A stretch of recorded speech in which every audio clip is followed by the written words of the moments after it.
Olá pessoal, meu nome é Marcos Alencar, estamos aqui no canal Trabalhismo em Debate, hoje 12 de junho de 2023. O tema de hoje, escravidão contemporânea, o que é? O que me levou a trazer esse tema aqui foi uma matéria que saiu ontem, já vinha saindo durante a semana, mas ontem saiu no Fantástico, sobre a acusação, né? Não existe ainda uma coisa definida, nem eu conheço o caso de fundo, eu não estou aqui a falar desse caso especificamente, mas do tema, por conta, por a matéria ter me despertado isso, né? A acusação é de que um desembargador do Tribunal de Justiça, ele tem uma pessoa surda muda na sua casa e alguns o acusam de uma escravidão contemporânea. Ele se defende dizendo que não é nada disso, que a pessoa é tratada como uma pessoa da família. Não vou falar do caso, como eu disse, mas estamos aqui para falar do tema. Bem, essa questão da escravidão contemporânea, eu acho que a gente precisa ler aqui como isso vem sendo interpretado e definido pelas autoridades do trabalho. A minha opinião, depois eu dou, mas eu acho que a gente tem que começar por esse caminho porque é o que mais importa. Ministério do Trabalho, Ministério Público do Trabalho, Justiça do Trabalho, normalmente entende que, abre aspas, a submissão a trabalhos forçados ou a jornadas exaustivas, a sujeição a condições degradantes de trabalho e a restrição de locomoção do trabalhador são os elementos que caracterizam a redução de um ser humano à condição análoga à de escravo. Essa é a visão dessas autoridades.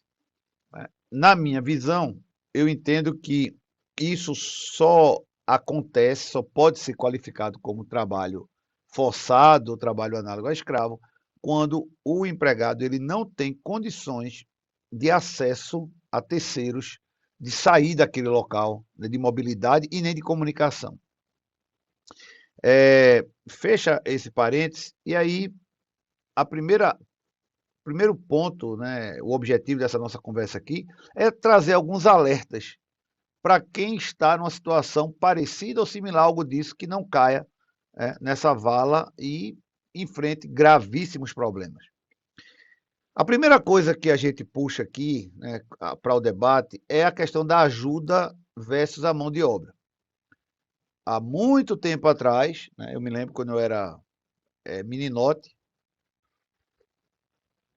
que era comum o trabalho infantil nas residências.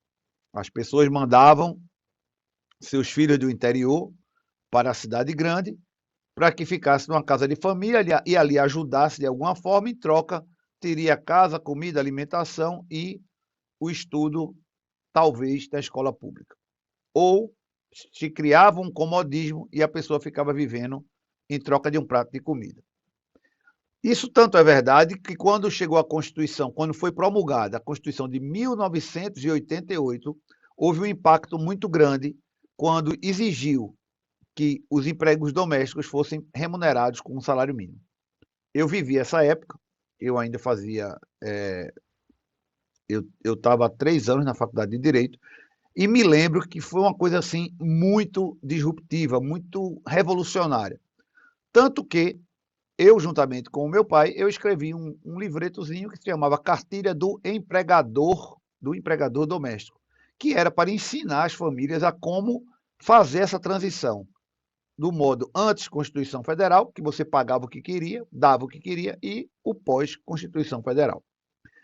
Tanto verdade que lá naquela época você podia, para fazer essa transição, considerar o que você dava de alimentação, de moradia, como salário in natura. Hoje isso não é mais permitido, mas naquela época era exatamente porque o impacto era muito grande. Imagine que uma pessoa que ganhava, a exemplo de hoje, R$ 100 por mês, o empregador teria que pagar o 1.320, que é o valor do salário mínimo. Então, o que acontece? Essa situação, que é histórica, ela é tão presente ainda hoje que nós temos 50% dos empregos domésticos sem registro, em decorrência disso.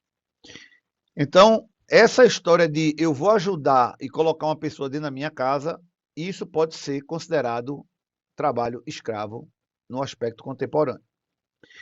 Essa situação, outro item que eu estou trazendo aqui, essa situação nebulosa, essa situação indefinida, é que vai dar motivo ainda maior para essa interpretação.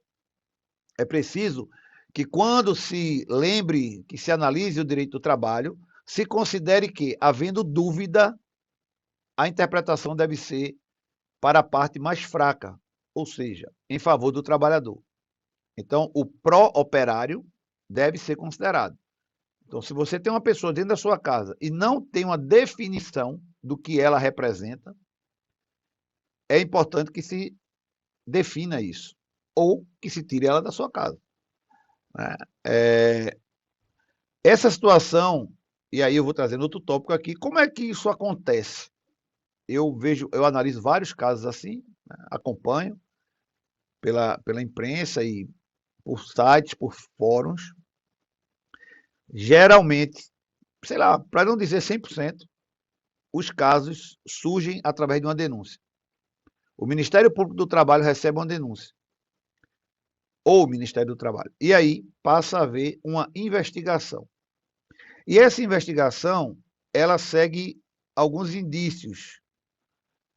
Se aquela pessoa mora no quarto de serviço, ou se é num quarto social dentro da casa. Se aquela pessoa tem acesso à educação de uma forma privilegiada. Se o tratamento na rotina da casa, ele é realmente de uma pessoa da família. Quando a gente fala tratamento na rotina da casa, são muitos indícios.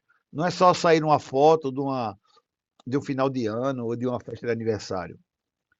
É você ter realmente uma presença social como membro da família. Então, ser apresentado como tal, se vai ter se vai ter alguma festa, alguma coisa, aquela pessoa está numa posição de destaque. Ela não está ali toda arrumada, mas trabalhando. Né? Só para dar um ponto. A questão do acesso à saúde. Imagine que todos da família têm um plano de saúde, é privado, e aquela pessoa ela não tem. Então, isso é também um indício que a fiscalização pontua.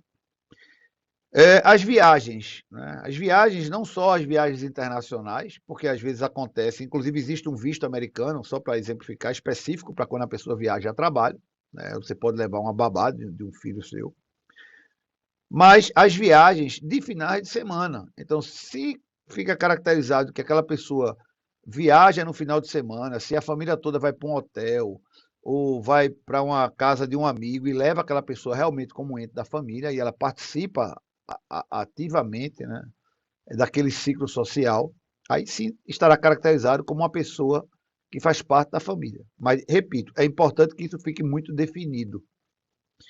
E, em síntese, para arrematar, a questão do convívio social. Então, quando o Ministério Público passa a investigar, podendo até usar o braço da Polícia Federal, no momento de força-tarefa, todos esses detalhes serão analisados. Inclusive, às vezes, a quebra de mensagens. Imagine que todo mundo daquela família tem um celular, troca mensagem pelo WhatsApp, existe um grupo da família. Tudo isso pode ser alvo de investigação. E tudo isso vai servir de pedra para montar esse quebra-cabeça. Acontece muitas situações do meio termo, de que aquela pessoa ela está inserida na família, ela tem afazeres domésticos, existe uma relação tácita de subordinação, mas, como eu disse, é uma situação nebulosa, indefinida. Não é aquela empregada contratada com a carteira assinada que recebe férias, 13º, que tem um salário. E também não é aquele filho, aquela filha, aquele parente que ocupa aquele lugar à mesa e é servida, né? E é servido. Então, essa situação, né, de servir e ser servido é também muito o que vai ser definido em relação a essa questão da definição do enquadramento daquele caso concreto na escravidão contemporânea. O conselho que fica é que situações nebulosas, situações indefinidas devem ser evitadas. Isso é que é o grande segredo, né? Trazendo esse assunto que me provocou a trazer o tema aqui à discussão, né, eu acredito que aonde houve falha, né, dessa família, se ela estiver falando a verdade, né, de que não existia uma escravidão, uma subserviência, é a falta de definição. A falta de uma definição gera a especulação, outras interpretações. Então é preciso que as coisas sejam tratadas com muita transparência. Então é esse o conselho que fica nessa situação e nesse tema da escravidão contemporânea. Até mais, em breve a gente volta.